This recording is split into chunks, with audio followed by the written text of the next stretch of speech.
ओम नमो भगवते वासुदेवाय नमः। आज दूसरे दिन की कथा में जानिए कि जब मलमास को सबने दुत्कारा तो भगवान विष्णु ने उसे क्या वरदान दिया। दुखी होकर जब मलमास वैकुंठ पहुंचा तो भगवान ने उसकी करुण पुकार सुनी और उसे अपना प्रेम और सहारा दिया।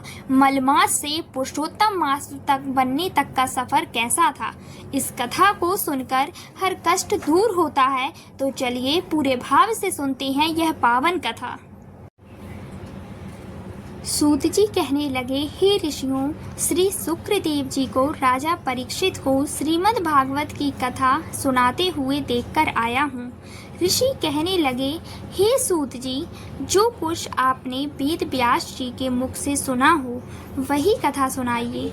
सूत जी बोले, ऋषियों, जैसा मुझ में ज्ञान है और मैंने व्यास जी के मुख से सुना है वह मैं तुम्हें सुनाता हूँ। एक समय नारद जी विचरते हुए भगवान नारायण के निवास स्थान में पहुँचे। वहाँ पर भगवान के चरणों से अलकनंदा नदी बह रही थी। वहाँ पर ब्रह्म में लीन जितेंद्रियाँ निर्मल और तेजोमय ऋषि को देखकर भगवान ने उनको नमस्कार किया। तब साष्टांग नमस्कार कर श्री विष्णु की स्तुति करते हुए नारद जी कहने लगे, हे देवाधिदेव, संसार के स्वामी, दया सिंधु, आप सत्यवादी हो, त्रिसत्य हो, सत्य के सार रूप सत्य से ही उत्पन्न हो और सत्य योनि हो, आपको नमस्कार है।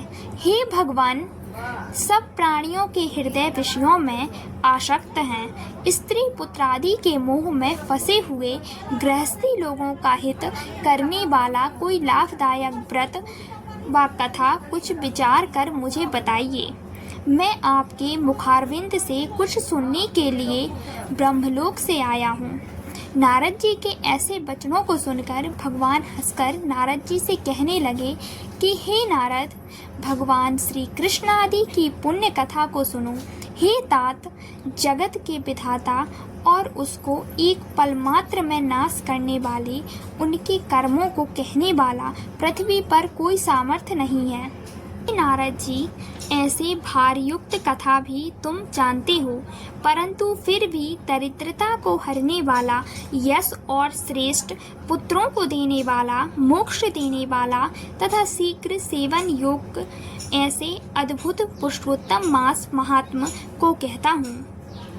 नारद जी कहने लगे कि हे प्रभु, स्वामियों सहित मैंने चैत्रादि मास तो सुने हैं, परंतु उनमें पुरुषोत्तम मास नहीं सुना। यह पुरुषोत्तम कौन है और यह कौन सा मास है और यह कैसे हुआ है? कृपा निधि, यह सब आप मुझसे कहिए। इस मास का स्वरूप और विधान मुझसे कहिए। क्या करना चाहिए, स्नान कैसे करें और दान क्या करें और जप, पूजा तथा उपवास आदि क्या साधन है? इसके अतिरिक्त और भी कोई सार हो सब बतलाइए।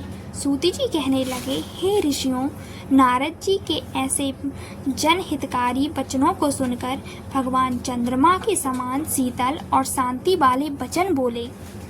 आज का अध्याय यहीं समाप्त होता है। बोलो पुरुषोत्तम भगवान की जय।